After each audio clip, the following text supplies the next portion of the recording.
Today's story hour. I want to share with you a couple of Hasidic stories and see what we can learn from them, what we can draw out of them. Stories are an integral part of the Jewish tradition.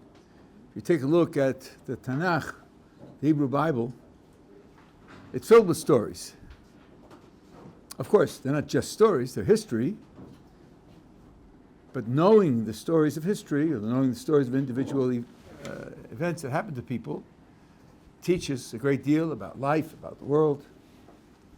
And even a fictional story can be used to communicate an idea in a way that just reading the dry facts won't accomplish. And the Hasidic movement made a considerable use of stories of both types, real historical stories and fictional stories. The first one is a fictional story authored by Rav Nachman of Breslov. Once upon a time there was a king and queen who lived in the palace with a prince. Their lives were normal until one day, at breakfast, the prince suddenly disrobed, climbed under the table, and started to crow like a rooster. You can imagine that this was very distressing to the king and queen. And there he was, under the table, like a rooster. He would only eat if they put his food on the floor, pick it up with his mouth. The king made an announcement to the kingdom. A doctor, a psychiatrist, a wise person, somebody come and help. And people tried. And no one was able to do anything for the prince. Finally, when everyone else had given up hope, a rabbi appeared before the king and he said, listen, I have a therapy, but it's radical. And it may disturb you. I need your absolute permission to conduct my therapy as I see fit. Well, having no alternative, the king agreed, whereupon the rabbi completely disrobed and climbed under the table and started to crow like a rooster. So now there were two of them under the table. You can imagine that the king was puzzled by this. He didn't hear the Freudian moves or the Adlerian moves in the psychology, but having no choice, he let the situation stay. And that's the way it was for several days. One morning, when the prince awoke, he found that the rabbi had put on his trousers, as I was instructed to say in Great Britain, and he was shocked. So, for the first time in days, he broke into human speech and he said to the rabbi, I don't understand. I thought you were a rooster, like I'm a rooster. Why are you wearing pants? Trousers. And the rabbi said to him, I am a rooster, just like you. Couldn't a rooster cover the bottom half of his body with a piece of cloth? Would that make him something else? I'm a rooster with trousers on. So the prince thought it over. Yeah, just covering your body with a piece of cloth doesn't change what you are. So he too put on his trousers. Next morning it was the shirt. What? A rooster wearing a shirt? And the same answer, I'm just covering my body with cloth. What's it got to do with what I am? I'm a rooster wearing a shirt. Next morning, the rabbi was sitting on a chair. What? A rooster sitting on a chair? Why not? A rooster could climb up on a chair. Roosters, chickens, by the way, fly. I saw a number of years ago, nighttime, in a place where they had chickens, where they were all sleeping in a tree. And they weren't put there by their owners. They fly. Not much, but they do fly. So he says, why couldn't the rooster sit on a chair and still be a rooster? The story goes on where the rabbi leads the prince back into all the trappings of human behavior, still convinced that he's a rooster. And that's the end of the story. What questions does that story raise in your mind, or reflections, or comments, or ideas do you hear, or think, or feel when you hear a story like that?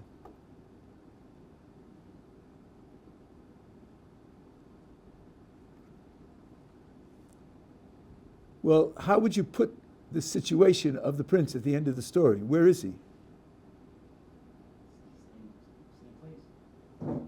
Yeah, he's It's like he's rehabilitated a bit. okay. He's rehabilitated. He's acting just like a normal human being. But all the while, he's convinced that he's a rooster.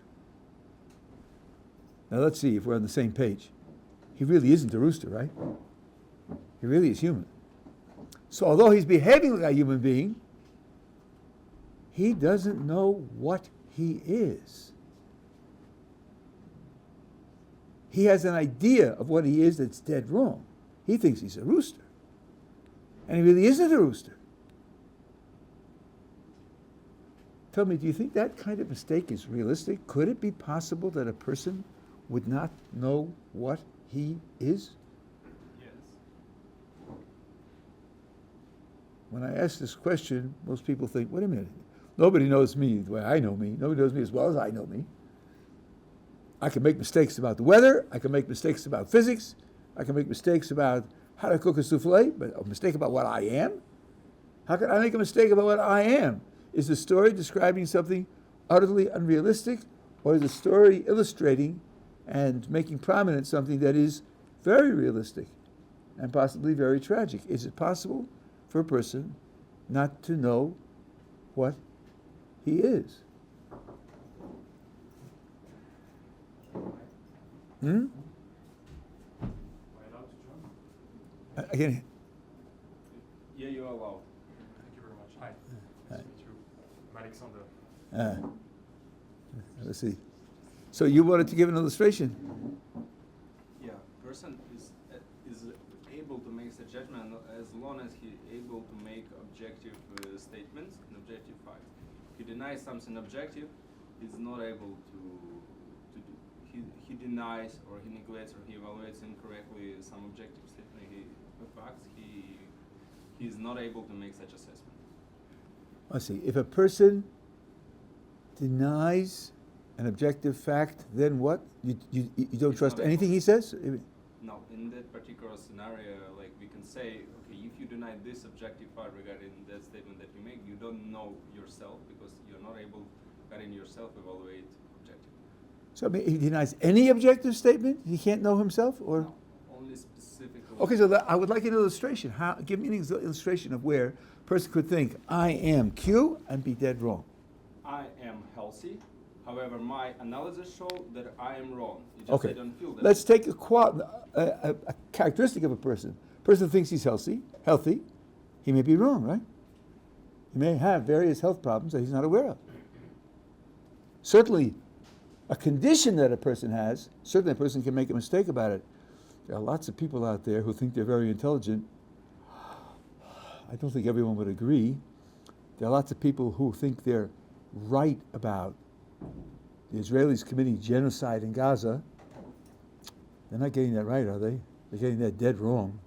So there are lots of things that people can make mistakes about, even about their own abilities, capacities, even their own state of health or state of mind. What do psychologists do but tell people, some people, especially people having trouble managing in life, that they don't know their own minds. So certainly you could make mistakes about yourself. This story wants to illustrate a very radical mistake. Not that my health, my state of health, or my brilliance and so forth and so on, but what I am. He thinks he's a rooster. We know he isn't. Even though he's behaving like a human being, he's still convinced that he's a rooster. How far wrong can you go in understanding what you are? Well, let me give you a painful illustration. I don't know what your educational backgrounds are. I don't know what your, in particular, you've learned in science. I don't know what your opinions are. But you certainly have heard that there's a theory called evolution, and evolution has a description of what human beings are.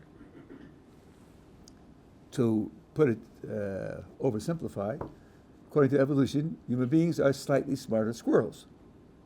There's the animal kingdom, and we are members of the animal kingdom. Rabbi Mordechai Becher, who used to teach here, wife did a doctorate at the University of Toronto. This was in ancient times, 30 years ago, in psychology.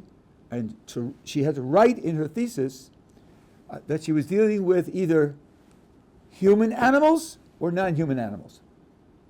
But it had to be clear that humans are animals, it's just a certain type of animal. That's all. Now, the Jewish picture is very different from that. The Jewish picture is that a human being has a body which is similar to an animal body, and a soul which isn't similar to the body, to an animal at all. And he's an amalgam of these two features, body and soul. And his life, his opportunities, his abilities depend upon the nature of the soul, the nature of the body, and how they interact. That's a very different picture of what you are. Probably you have one or the other picture. But since there are two pictures, somebody's got to be wrong. And it's going to be a lot of somebodies. And those people don't know what they are. They have a very seriously wrong picture of what they are. So it is possible for a human being not to know what he is. What difference does it make whether you know what you are or not? Well, what can you expect for yourself? What kinds of opportunities do you have? In particular, if you think you're a slightly smarter squirrel, if you think that you are simply a member of the animal kingdom, and you have certain unique features, so do eagles, so do chimpanzees, so do shrimp. They all have unique features, otherwise there would be something else.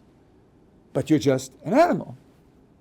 Then the things that are common to animals, the kinds of limitations that animals have, the kind of dynamics that their lives have, are going to apply to the human being in very strong measure. There'll be the unique features that are different, but then there'll be all the things that are the same. I remember when the question was the origin of sexual orientation, which is still very controversial and very poorly understood. But there was a time when they thought it was genetic. The last headline I saw from the New York Times, which I don't trust except to say that that's what the extreme left would say, said the latest estimate is your genes contribute 10% to your sexual orientation. The rest of it is other factors. So now, the question then is, if I'm worried about my sexual orientation, or I'm struggling with it, or I feel that it needs attention, what's sometimes called gender dysphoria, where do you go? What kinds of means can you use to deal with the problem? Well, if you're just a slightly smarter squirrel, 98% of it is going to be inject hormones, or do surgery, or have blocking drugs, and so forth and so on, because you're an animal body with a few mental twitches, that's all. If you're a soul in the body, and the soul has the capacity to direct the body, then you could deal with the soul also. Maybe even primarily. There's a fellow, this is fairly old, maybe 20 years old, a book called Emotional Intelligence, written by a fellow named Gottleib, and he's there talking about the kinds of psychological disorders which are characterized by chemical imbalances in the brain.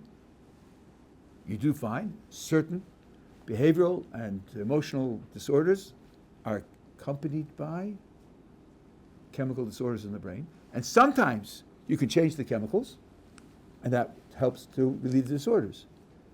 But as he pointed out, sometimes verbal therapy helps the disorders and changes the chemicals in the brain. Verbal therapy, talking to the person. It's not that the chemicals determine the outcome. The chemicals and your mind interact with one another, and each one can have an effect on the other. When you think a scary thought, your heart beats faster. Why is that? What's your mind got to do with your heart? Because when you think a scary thought, it sends nerve signals to the heart, and the heart beats faster. There's an interaction between the two. Well, then you can't define yourself as a body and forget the mind. Part of you is the mind. For us, part of you is that mind is in the soul. The soul has capacities which far outstrip the normal capacities of the body. So when you think, what are my options? What are my opportunities? What could be my goals? If you define yourself as simply a product of evolution, you're going to get a very different set of answers from what you would get if you defined yourself as a soul of the body. Some features of the human personality, human being, are very far from evolutionary explanation. Thomas Nagel, who was a card-carrying atheist and one of the best philosophers of the late 20th and 21st century, said that the human mind is very far from having any kind of evolutionary explanation of its development. Imagine, if you believe in millions of years, imagine 200,000 years ago, 300,000 years ago, an ancestor of the human race. What pressures did they have to worry about? What kinds of understanding produce survival and reproduction? Well, you need to know which berries are poisonous and which berries are nutritious. Otherwise, you could have a very short life and no children. You better know how to escape the saber-toothed tiger, because otherwise, you could have a very short life and no children. You better know how to change your behavior in the winter, otherwise you freeze to death, and then you'll have a very short life and no children. They were under certain pressures that required certain kinds of responses, and the human mind, as part of the whole human behavior set, the human mind could be said to have been affected by those pressures that developed certain types of expertise. You didn't need to know what makes stars shine in order to escape the saber-toothed tiger or to eat the right berries. There's a wonderful cartoon of a primitive human being with a stick drawing figure in the sand, figuring out the Pythagorean theorem, and there's a saber-toothed tiger on the limb of the tree ready to jump on him and eat him, right? And he's worrying about Pythagoras. Does it go this way or this way? And bang, he's dead. That's not going to help him. Music isn't going to help him. Morality, even though they think that it has certain features, but it has contrary features as well. Many things in the human mind go far, far beyond anything that evolution could be expected to produce. Well, that at least raises the question. Maybe it doesn't prove to be evolution. At least raises the question. They have a way to get around it hypothetically, but it's only hypothetical. No one has any clear picture as how the human mind developed. So if it isn't developed by evolution, and he believes that, Nagel, then it comes from someplace else. At least part of it comes from someplace else. And that someplace else can then define all other alternatives, other possibilities, other priorities, which a human being can have. If you are, I will betray my prejudices, which should be obvious, if you're a prisoner of the evolutionary picture, then when certain impulses occur to you, when certain thoughts occur to you, you tend to dismiss them. Yeah, but I'm just an animal. Yeah, but I'm just an animal. Maybe that whole thing's a mistake. Maybe you are just an animal. Might be worthwhile to spend some time trying to figure out where the chips fall on this question of whether you're an animal or whether you're not an animal, whether treating you as an animal can give you a complete description and understanding of what you do or not. I think you cannot. That's one story. Here's another story. This is a real story. We know who the agents were. It was the Balatanya, who was the founder of the Chabad Hasidic group, and his teacher, the Maggid of Mizrich, who, after the Baal Shem Tov died, was the leader who took over the movement for a few years until he died. On one occasion, the Balatanya wanted to speak to the Maggid of Mizrich, so he went to his door. They spoke often enough, and he knocked, and the Maggid from inside said, "Who's there?" And the Balatanya said, "It's me," expecting that the Maggid would recognize his voice and invite him to come in. But the Maggid said again, "Who's there?" And the answer was, "It's me," a third time, and then silence. And he didn't get in. That's scene one. Then, sometime later, the Baal Tanya went into exile. Going to exile was a typical thing that up-and-coming great Jewish leaders did. They would travel for a year or two and live on the bottom rung of society. Hitch rides on the way, sleep in the synagogue because they wouldn't take hospitality from anyone, beg for food. They lived on the very bottom rung of society in preparation for lives of authority and respect and honor. Not a bad preparation, hey? To see how the bottom lives before you take your place on top. So this was something which was done fairly typically, and he did it also. When he came back to the court of the Maggid interviewed him to ask him about his trip, his exile, and he said to him, did anything remarkable happen to you while you were in exile?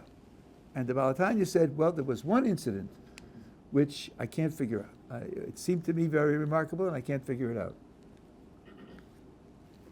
I was in a little town, and they were celebrating a wedding. Now, in those days, a wedding had a table for the poor, where poor people came in and just ate because they were hungry. So I came in, like other people who were poor, and I sat at the poor table.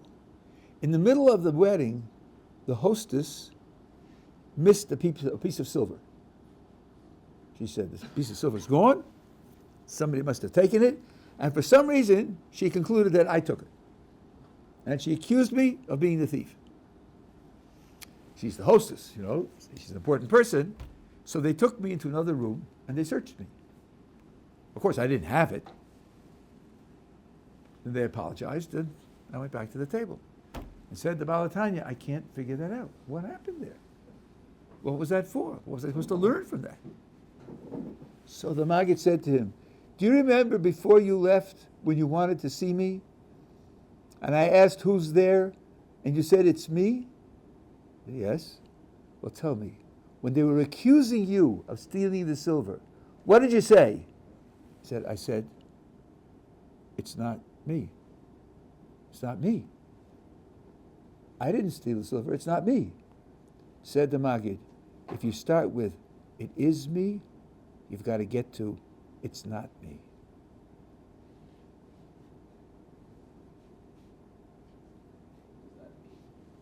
What does that mean?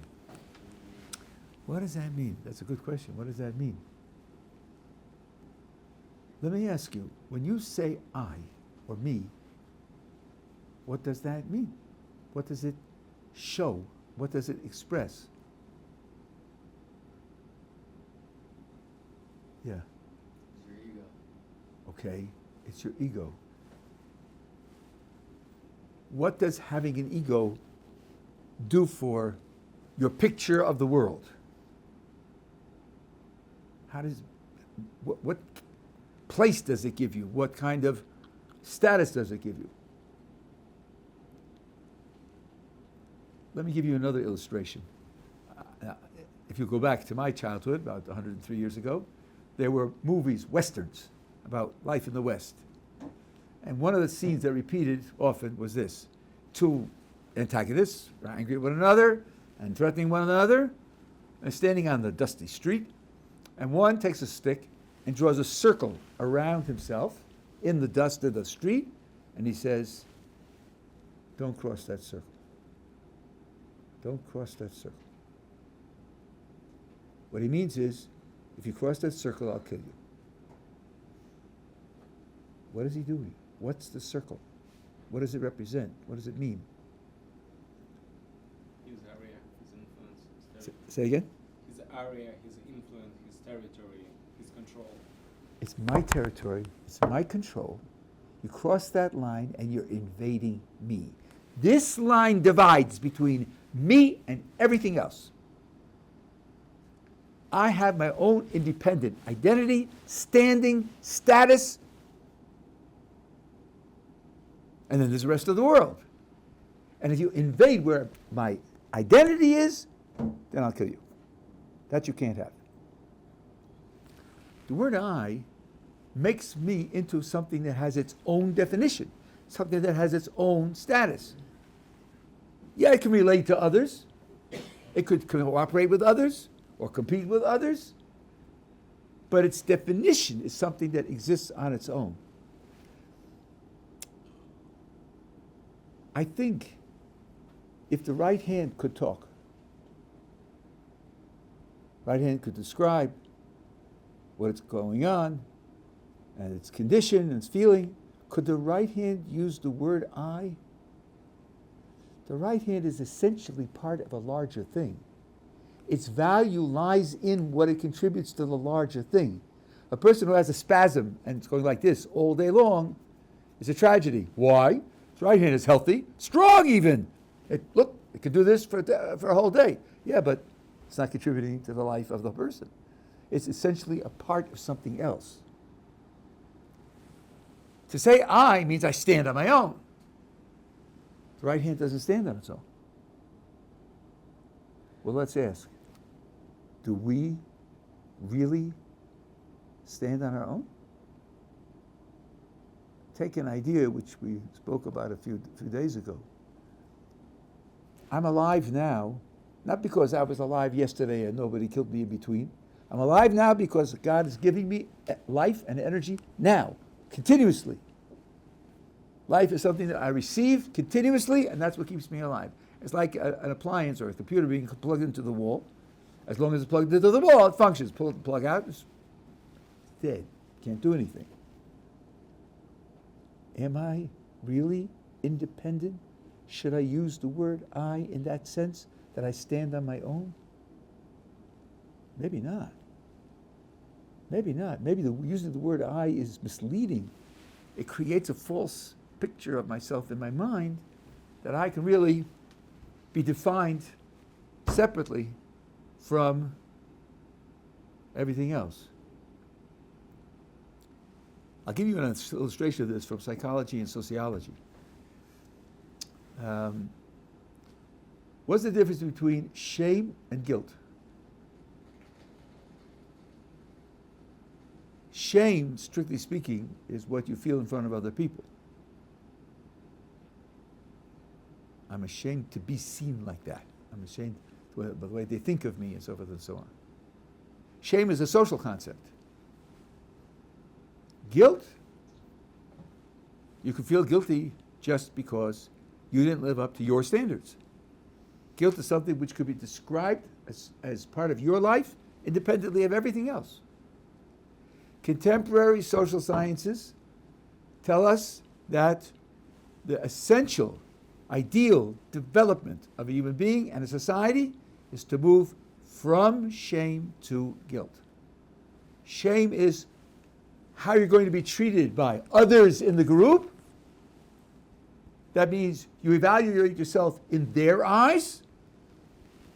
That they say is childish, immature, primitive, and civilized and mature individual and group behavior is where you're defined in terms of how you meet your own standards for what should be done, not how you are judged by others.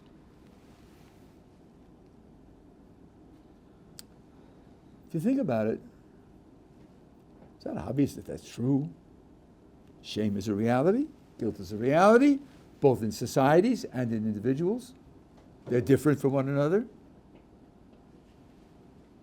Who puts one on a pedestal and the other one lower down? What's your reason for doing that?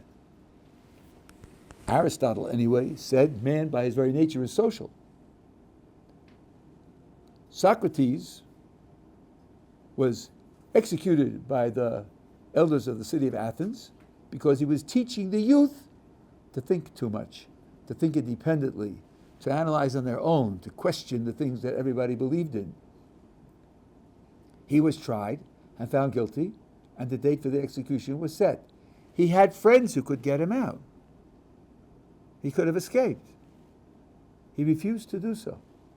He said, the polis, the city, is my mother. Without the city, I'm nothing.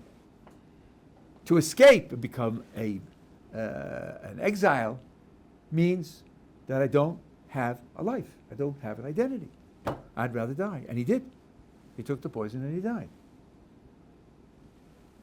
Is he obviously wrong? Making some obvious mistake? Let's think about it.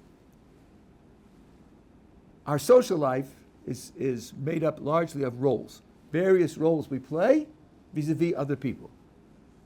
For example, I take someone like myself.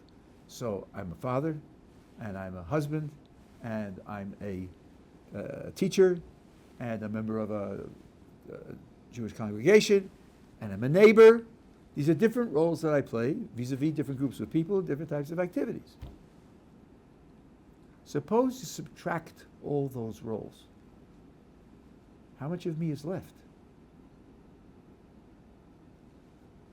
Now let's push it a little deeper. Speak a language. What makes the language meaningful? Isn't it that there's a group of people who abide by certain rules, and with these rules you can communicate to other people? If you want to say and plus blue, you can do that, but you can't talk to anybody. You can't communicate. Languages are inherently social. They're designed to enable communication between people.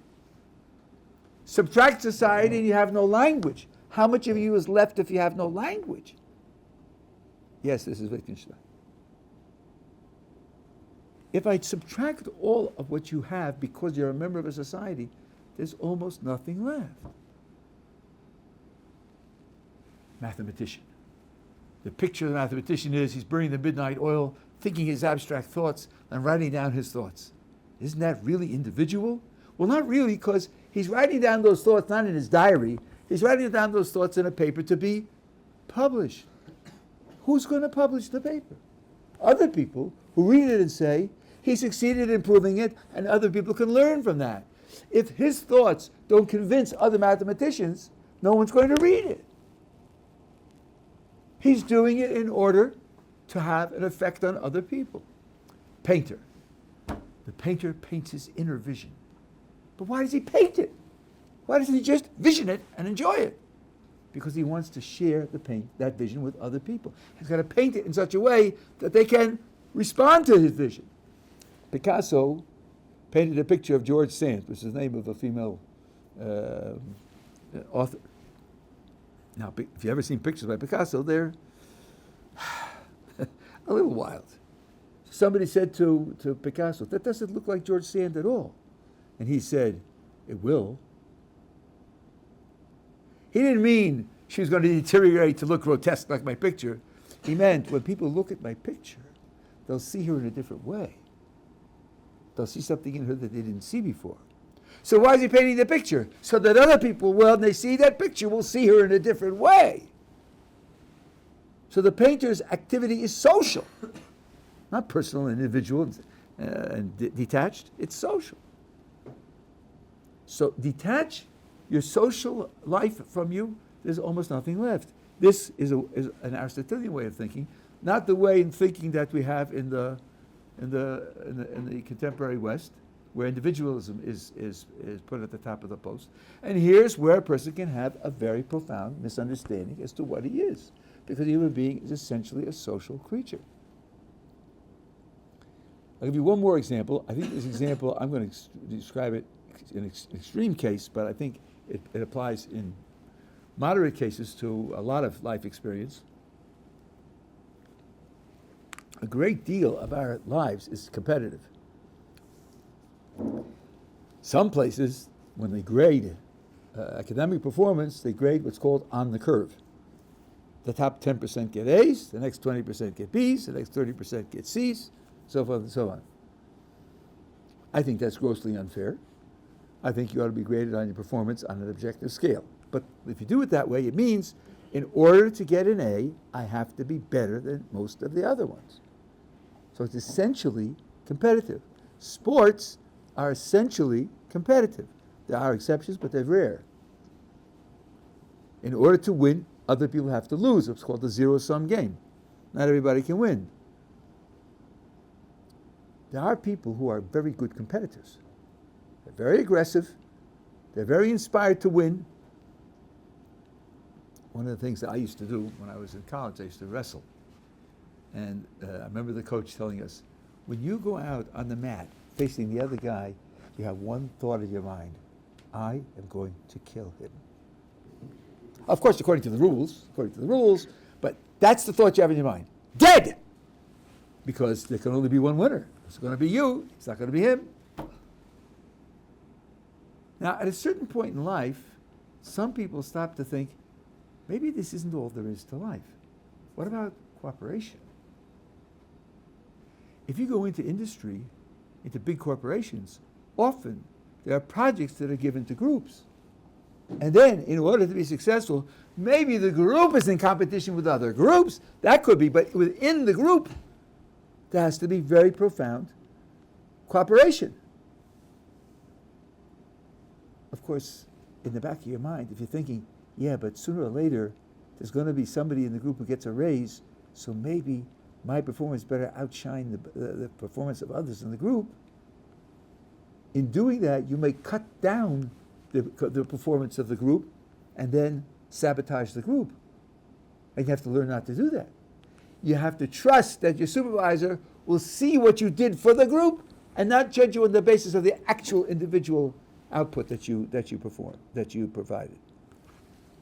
One of my friends, this was 1996 or so, said he read that in the 21st century, the key talent that corporations will need is being able to create a group of people who will work together.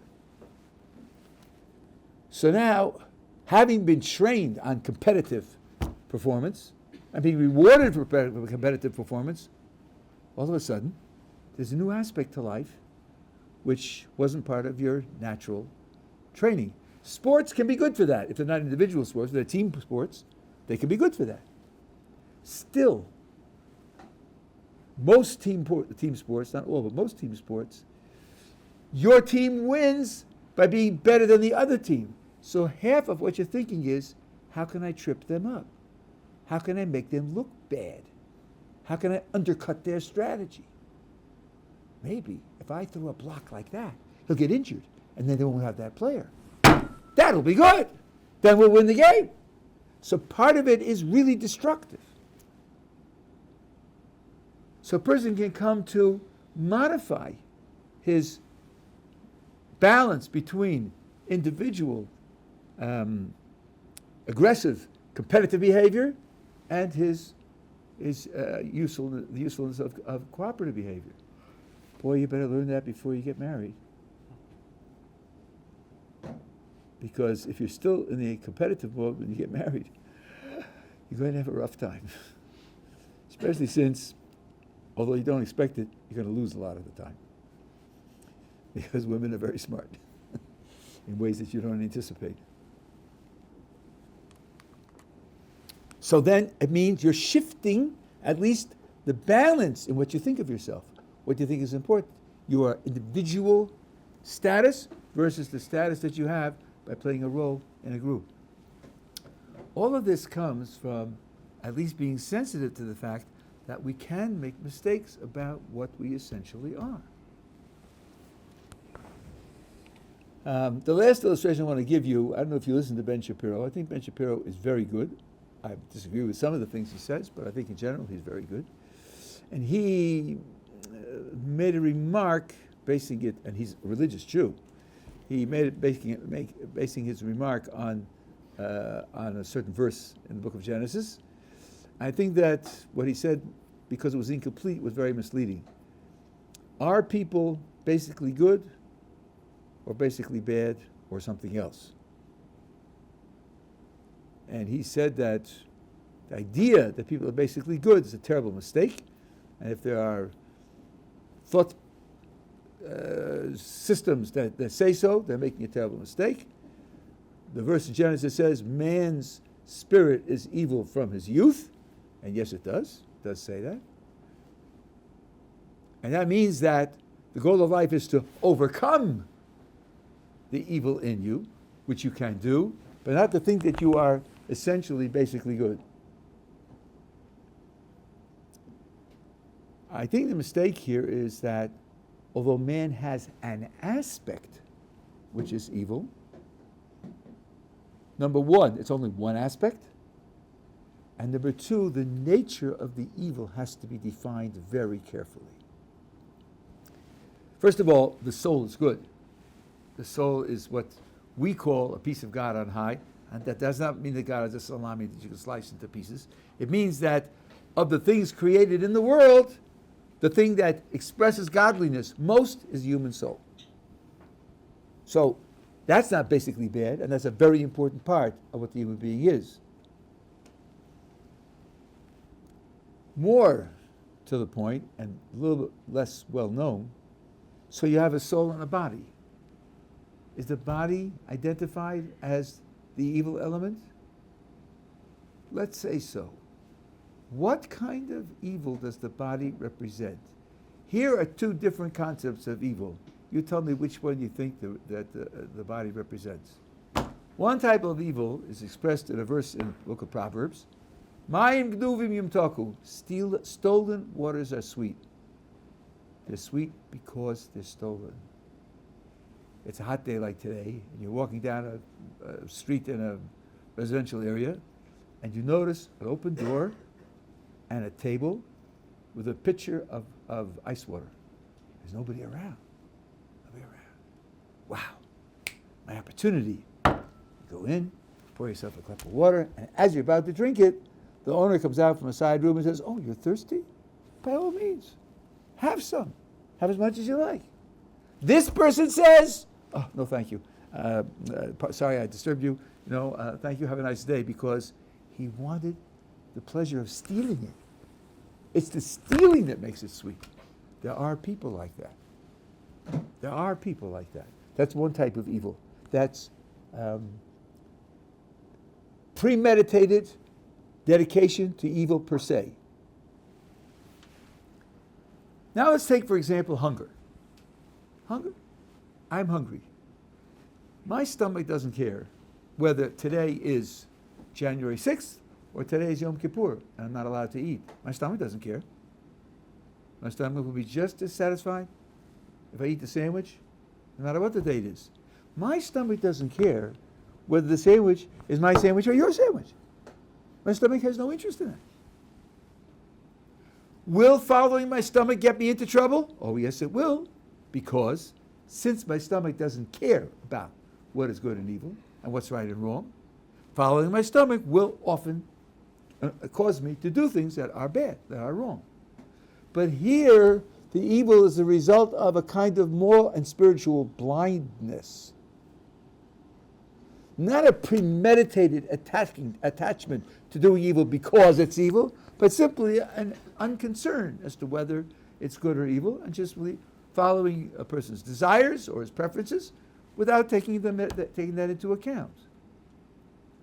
There's a gigantic difference between the two types of evil. The first type of evil, where the evil element wants the evil because it's evil, can't be rehabilitated. It can't be sublimated. It can't be co-opted. Because the minute you create a circumstance in which what it wants becomes permissible and positive, it doesn't want it anymore. It rebels. The second one, I'll take questions just finish that point. The second one, which is really the status of the body in our terminology, where the evil comes out accidentally, it's the bull in the china shop. The bull doesn't want to smash the china. The bull wants to get through the shop to the door. China's in the way, let's smash. It won't go out of its way to take a circuitous route to smash as much china as possible. Not interested. It's just indifferent as to whether it gets smashed or not. The body could be rehabilitated and elevated. It could be salvaged. It could be purified. It could even be sanctified. So to say man is basically evil makes two mistakes. It leaves out of account the soul, and it's probably based on mischaracterizing the kind of evil that's built into the human condition in the guise of the body. Yeah. Rabbi, to your thinking, nowadays, how many people, human beings, would fall in the first type of evil? I mean, do you think these people are sick, or there's actually a lot of people who are part of the first type of evil? And is it really something that is happening a lot in the world? My guess is that both types of evil are parts of everyone's life, and it's a matter of balance.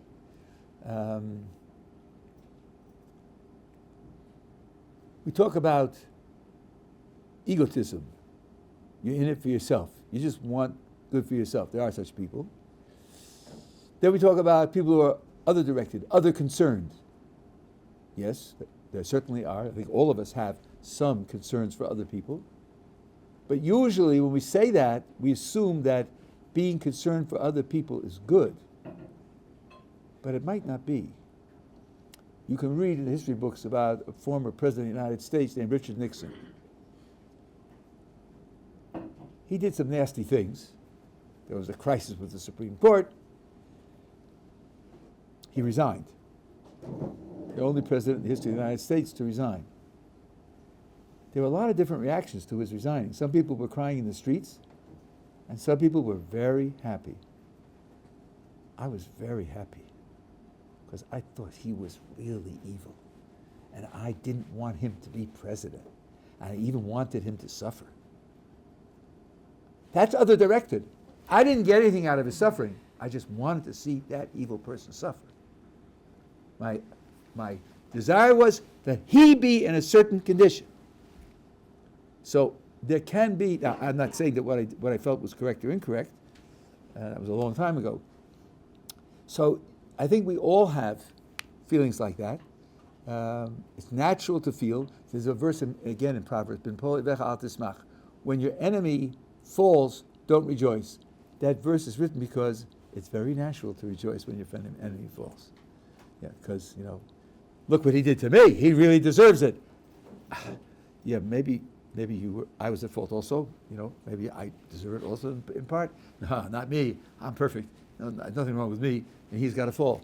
So there can be vicious motivations as well as simply morally blind motivations. They can be both. I think that vicious motivations are rare. I don't think they're very common. I think they're quite rare. And I think that the experience of blind evil is very common.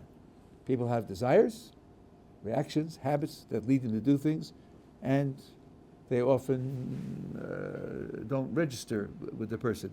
In fact, I had a very disappointing experience when I lived in Baltimore. Every summer they had ethnic fairs at the fairgrounds, and there was a week-long ethnic fair for Jews.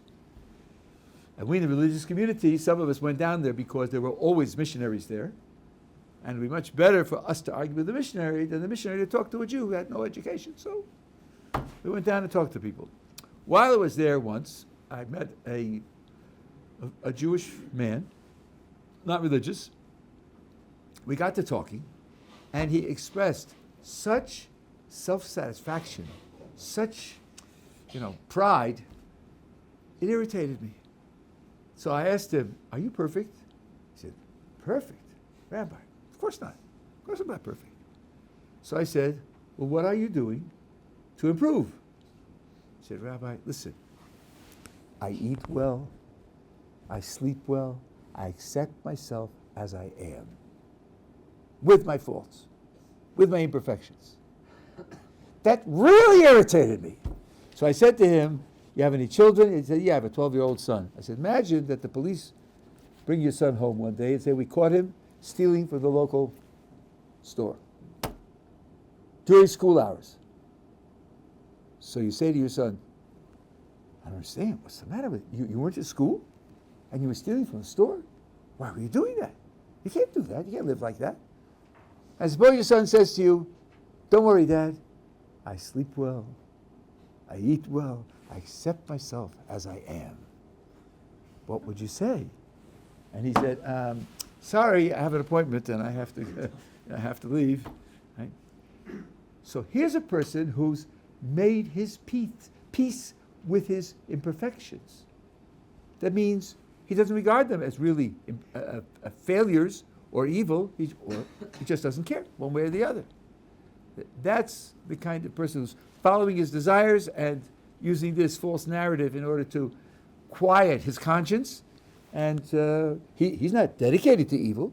He wouldn't do something that's wrong because it's wrong, but he has no desire to change the things that he's doing that are wrong. These are people who are just suffering from the blind type of evil, and I think that's much, much more common than dedication to evil. But they are both dynamics of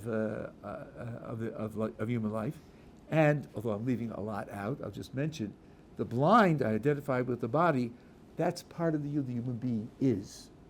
The vicious, anti-tov motivation, according to Rav Dessler, should be pictured as not something that is really part of the human being. It's an outside influence that has to be dealt with, but it's not part of the human being himself. That's a hard thing to describe and discuss, but that's the way to look at it. Yeah. During World War II, would you say that the Nazis who killed the Jews were basically motivated by vicious intentions, or rather by Okay, this is a deep, deep question, and since you asked it, it's an important question. I will take a few minutes to answer it. Let me slightly rephrase the question. If it isn't exactly what you want, you can ask again. Did the Nazis have different values from ours? I think the natural, intuitive answer, of course. Look what they did. Look at the kinds of crimes that they committed. But notice that they had a story to tell. Jews are dangerous. Jews poison the wells. Jews own all the banks and use it to enrich themselves. Jews are trying to take over the world. Jews own the means of communication, the newspapers, the radio stations. Jews are evil and they're attacking the world. We are their victims. When we deal with them, we're defending ourselves against their attack. Why did they bother to tell that story? What did they need the story for? All they had to say was, you people, if a person is clean and honest and productive and friendly, you make friends with him and you support him. We, when he's clean and honest, industrious and friendly, we kill him. You have your way, we have our way. You have your values, we have our values. It's just a different world with different values. Nobody did that. I'll give you another example. The Caucasian invaders of North America, to put it in modern popular political terms, when they made their settlements on the East Coast, they had something called the Manifest Destiny of America.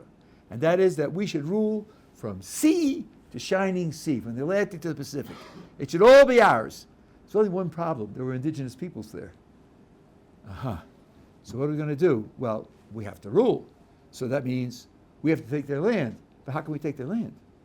How are we allowed to take their land? Here's the answer. They're not human. That's how. A redskin means you're not human. You can take land from animals. Why didn't they simply say, we have guns and they don't, so we take it? We don't care. So they're human, so what? We take it anyway. They didn't because they're operating with all the old values. They're operating with all the old values. The Jews are attacking us, so we're defending ourselves. The indigenous peoples aren't human beings, so we can take their land. They made up the story so they can use the old values. They're not pledging allegiance to evil. They want to be able to say what they're doing is good, so they make up a whole story in terms of which what they're doing is good. That's not called pledging allegiance to evil or doing it because it's evil. It's very difficult to find real difference in values. People will tell you in different countries, different cultures, different periods of history, people have different values. It's very difficult to support that. Because when people do things differently, it doesn't mean that they have different values. It can seem simply that they have different views as to what the real world is. You may say they made up the views because of their prejudice and so on and so on, and that may be true, but it's not the same as going after evil because it's evil. It's not the same. Okay, have a wonderful Shabbos.